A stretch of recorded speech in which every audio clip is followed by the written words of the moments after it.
21 number में कह रहा है ए कमा बी और ए और बी का मान ज्ञात कीजिए, मान ज्ञात करें, ठीक है, जिसके लिए निम्नलिखित रैखिक समीकरण निकाय के अंतः अनेक हल है, ठीक है, अनेक हल हो।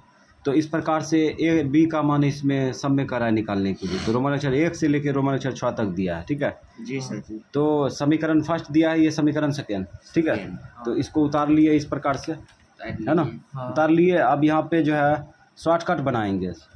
तो सबसे पहले समीकरण फर्स्ट का रूप जान लेते हैं। a1x प्लस b1y c1 बराबर 0।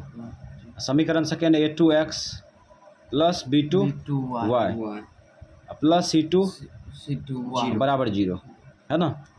अब देखो यहाँ पर जो मान कूट करेंगे, ठीक है, तो डायरेक्ट a1 का मान निकाल लेंगे इसी से, और b1 का मान निकाल लेंगे, c1 का मान निकाल लेंगे, डायरेक्ट निकालेंगे, ठीक है। a2 जो निकालेंगे डायरेक्ट निकाल लेंगे इससे, b2 निकालेंगे डायरेक्ट, c2 डायरेक्ट निकालेंगे, ठीक है। तो इसमें जो सूचना दिया है, रास्ता जो दिया है निकलने का, क्या दिया है, अंततः अनेक हल है, अंततः अनेक हल है। यहाँ पे दिया है अंततः अनेक हल है, तो यहाँ लिखेंगे ना चूंकि अंततः अनेक हल है, अनेक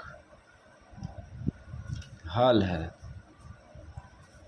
अनेक हल है। तो सूत्र क्या लगेगा, बताए थे, अनेक हल, अपरिमित रूप से अनेक हल में बताए थे a1/a2 बराबर b1/b2 बराबर c1/c2, तीनों बराबर लगेगा, लगेगा ना, लगा दो। इसीलिए a1/a2 बराबर b1/b2 बराबर c1/c2 लग गया। अब इसमें मान उठा कर रख दो। a1 क्या है, समीकरण फर्स्ट में x का गुणांक है, ठीक है, x का गुणांक समीकरण फर्स्ट में क्या है, 2 है, 2 रख दिया। a2 क्या है, समीकरण सेकेंड में x का गुणांक है, ठीक है, a2। तो समीकरण सेकेंड में x का गुणांक क्या है, a प्लस बी है, तो a प्लस बी रख दिया बराबर। समीकरण सेकेंड में b1 का मान देखो, समीकरण फर्स्ट में b1 y का गुणांक है, तो y का गुणांक यहाँ पे देखो 3 है, 3 रख दिया। b2 देखो, b2 क्या है, समीकरण सेकेंड में y का गुणांक है, y का गुणांक 2a माइनस b रख दिए बराबर। c1 समीकरण फर्स्ट में अचर पद है ना, अचर पद यहाँ पे क्या है, 7 है। 7 को इधर खींचेंगे तो माइनस होगा कि प्लस, माइनस होगा, तो इधर हो गया -7, है ना, इतना करना पड़ेगा, ठीक है, इस रूप में लाना पड़ेगा, इसको खींचेगा तो माइनस में 7 जाएगा, ठीक है। तो इस प्रकार से अब देखो c2 चाहिए, c2 क्या है, यहाँ पे देखो c2 यही है ना, इसको जब खींचेंगे तो पूरा माइनस में चल जाएगा, माइनस में हो गया 3 a प्लस b प्लस 1, है ना। अब यहाँ पे समीकरण आ चुका है, तीनों बराबर है लेकिन, ठीक है। तो क्या करेंगे, ये दोनों बराबर लेंगे पहले, ठीक है, और उसके बाद क्या करेंगे, दूसरा बार ये बराबर ये ले सकते हैं, लेकिन दो बार, यानी कि पहली बार जो है किसी के बराबर ले लो, दूसरी बार किसी के बराबर ले लो, अपने निकल जाएगा, समझ गया। तो हम क्या करते हैं, ये दोनों बराबर पकड़ते हैं। यदि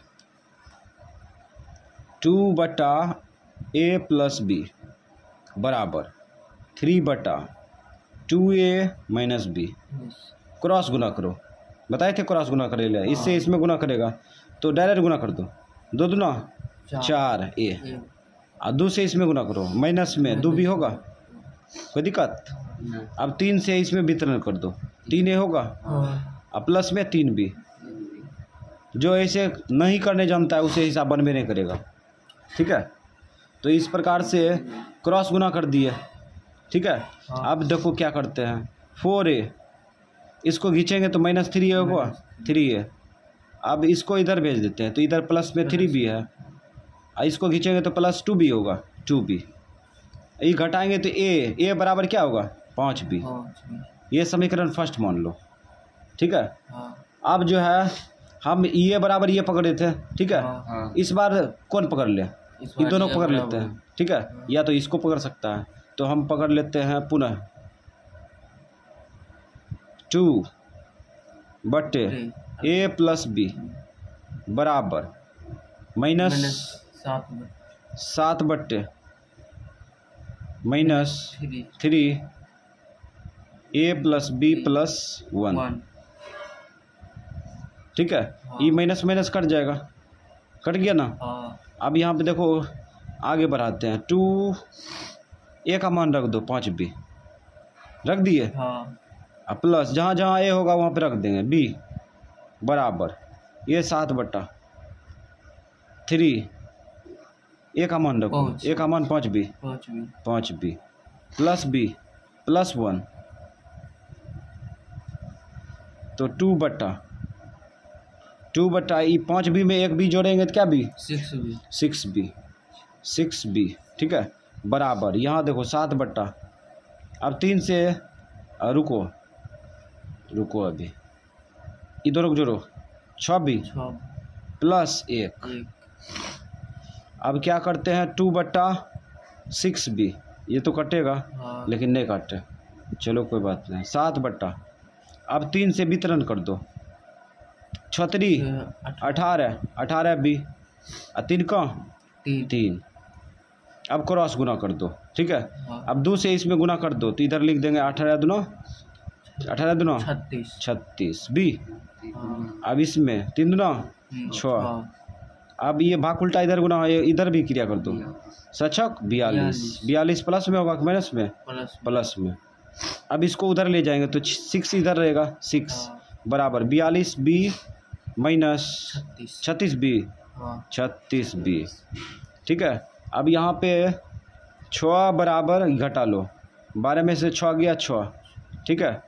3 और ये 6 बचेगा, 6b कटेगा, चौका 6 काय कटा, काय गुना उल्टा भाग होगा, 1 बराबर b हुआ है ना, या b बराबर 1, ओह शिट, b बराबर 1, b का मान निकल गया है ना।